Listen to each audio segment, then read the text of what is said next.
Duskmourn has been out for nearly a week now, and lots of new exciting cards have been caught jump scaring players across the Timeless format. This video breaks down the top 10 best decks to conquer the Timeless meta. Victory!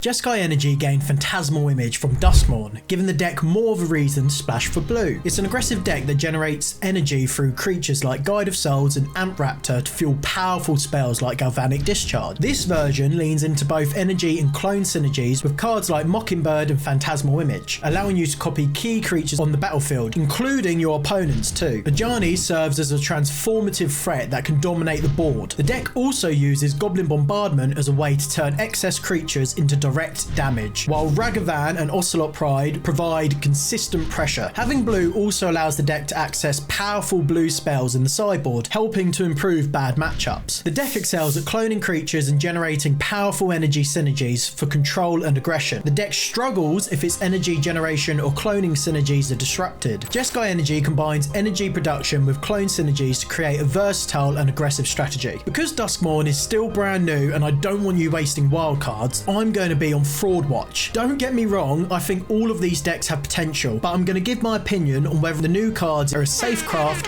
or a risky craft, so you can make an educated decision on which decks you'd like to try out. This deck is on fraud watch. I think the deck's good, but if you're going to splash for something, Bowmaster is probably better, though Phantasmal Image will definitely find a home somewhere eventually.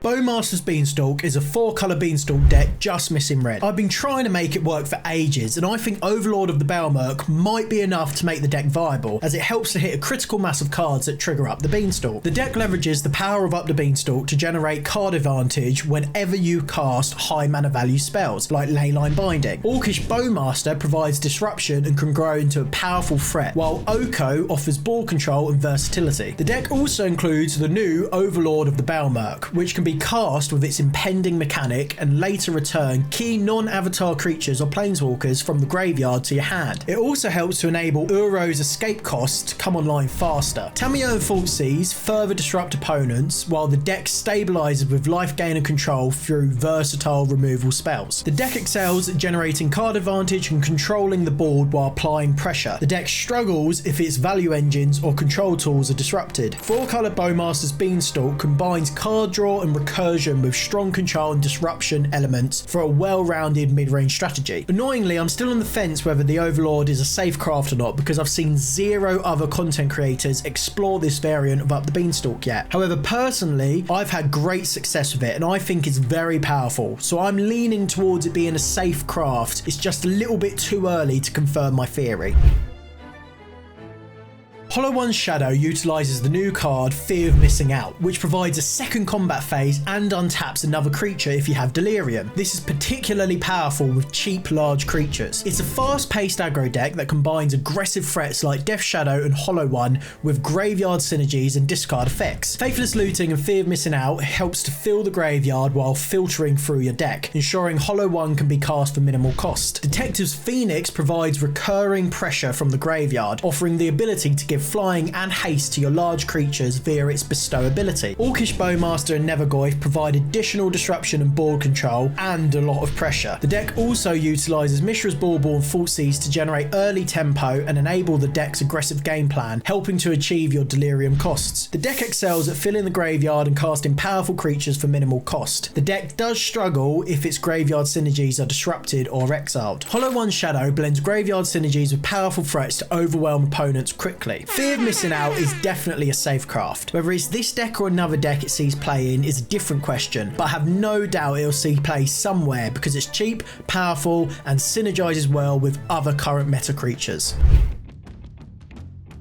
Sultai Scam is something I've tried before, but I struggled to recover card advantage after scamming the opponent. But with the introduction of Overlord of Belmerk filling the graveyard and allowing us to try out the Beanstalk package, I think this might helping us to recover on the card disadvantage of the scam package. The deck is a reanimation focused deck that blends a scam strategy with value generation. Cards like Grief and Reanimate create powerful early game disruption by removing cards from your opponent's hand and bringing back key threats from the graveyard. The Up the Beanstalk package provides card card advantage, allowing the deck to recover after aggressive plays. Deathrite Shaman offers rampant utility, while Oko and Orcish Bowmaster provides additional control and disruption. The deck also leverages the Troll and Overlord of Baelmerk to fill and then recur powerful creatures from the graveyard, creating consistent pressure. This deck excels at early game disruption and recovering card advantage with value spells. The deck struggles if it can't establish its reanimation and value engines. Sultai Scambeans blends early game disruption with reanimation and value generation, creating a powerful mid-game strategy. Again,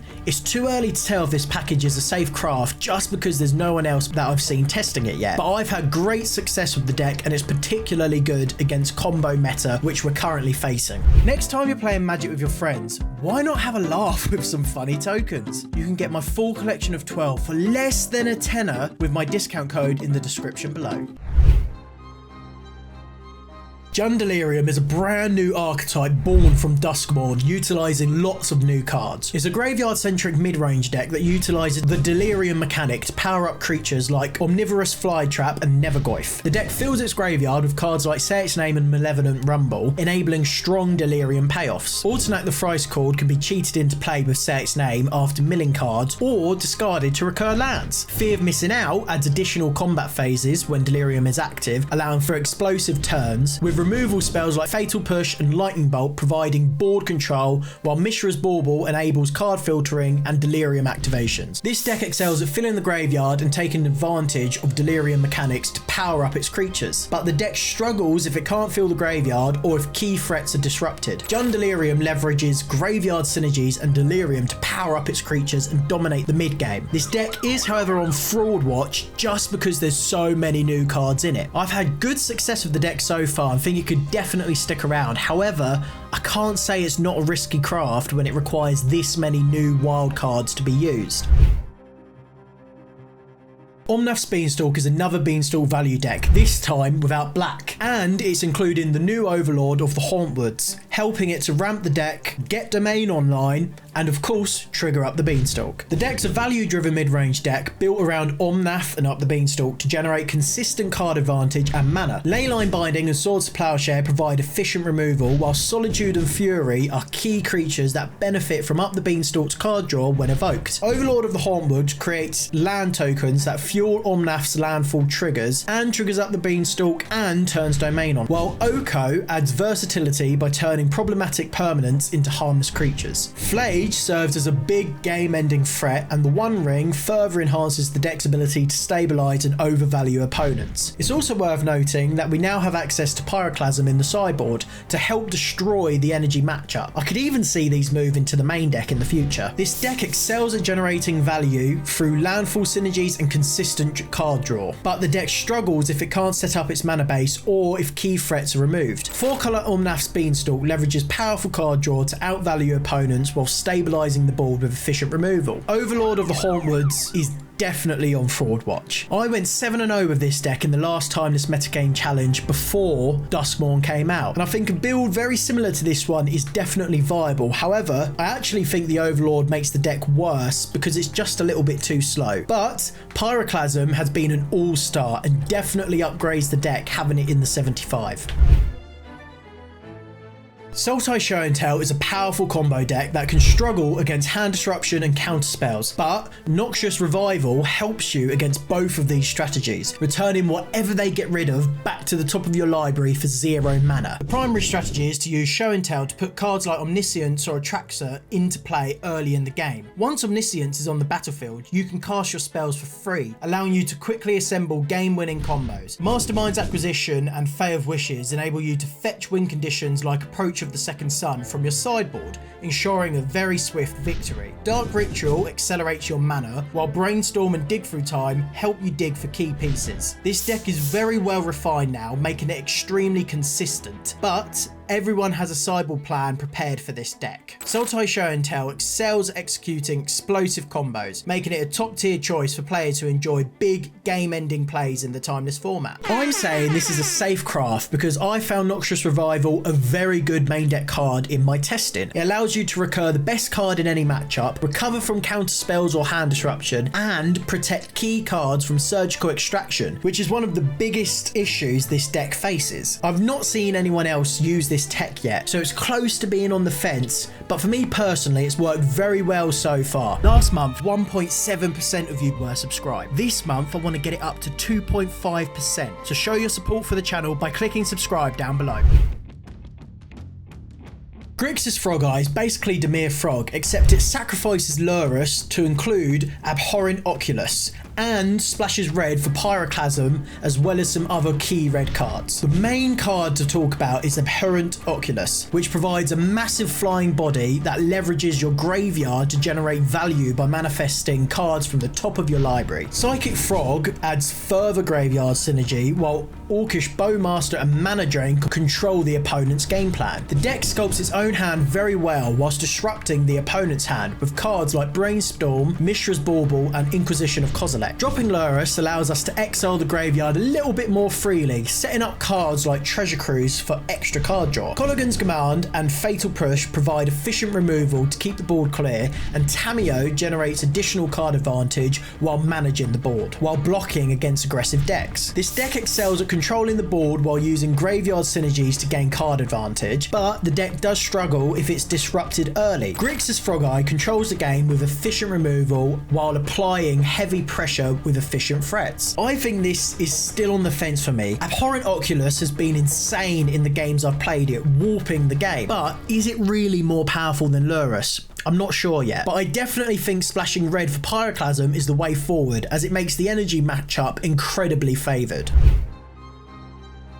Team of Prowess is a deck that's just been waiting for a critical mass of cheap spells, and Noxious Revival is definitely a step in the right direction. It's an aggressive, spell-heavy deck that looks to maximise damage by casting cheap spells and triggering Prowess on creatures like Monastery Swiftspear and Soulscar Mage. Cards like Brainstorm, Lightning Bolt and Mishra's Bauble help fuel your aggressive plan while drawing cards or controlling the board. Dragon's Rage Channeler and Treasure Crew provide powerful card selection and draw, keeping pressure on your opponent. Blossoming Defense and Noxious Revival help protect key threats and maintain momentum, while Slickshot Show-Off adds extra reach and explosive turns. The deck excels at applying constant pressure with low-cost spells and powerful prowess creatures, but the deck does struggle if key creatures are removed or if it runs out of gas. Team of Prowess is a fast spell-based aggro deck that uses prowess creatures and cheap spells to overwhelm opponents with constant pressure. This deck is on forward watch, because whilst I think Noxious Revival is definitely a step in the right direction, I just don't think the deck is going to be a top tier deck until we have mutagenic growth. But I know Slickshot Show-Off has a cult-like following, so the deck's got more powerful for the people who do love to play the deck.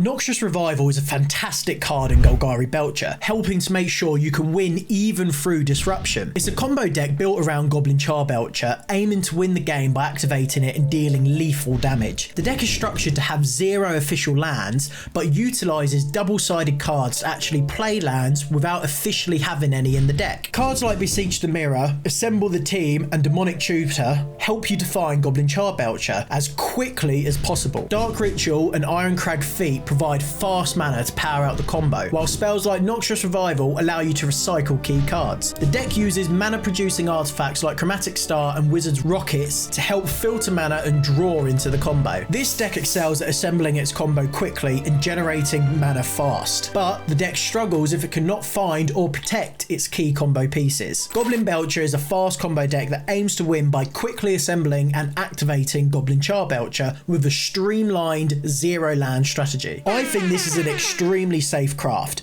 Belcher only really struggles against specific sideboard hate like Disruptor Flute, which the deck already has a good sideboard plan against, or counter spells, and most importantly, surgical extraction. If your Belcher is surgically extracted, it's instantly game over, but thanks to Noxious Revival, you can now put it back on top of your library, protecting it against surgical extraction. I think this is a huge buff for the deck. Whether Noxious Revival will be main deck or in the sideboard is still up for debate, but you're definitely going to want at least 3, maybe even 4 in the 75. Personally, I've had the most success and fun with Bowmaster's Beanstalk, and I'm definitely going to continue to work on optimizing it. Click the left video for more timeless content, or the right video for my most recent upload.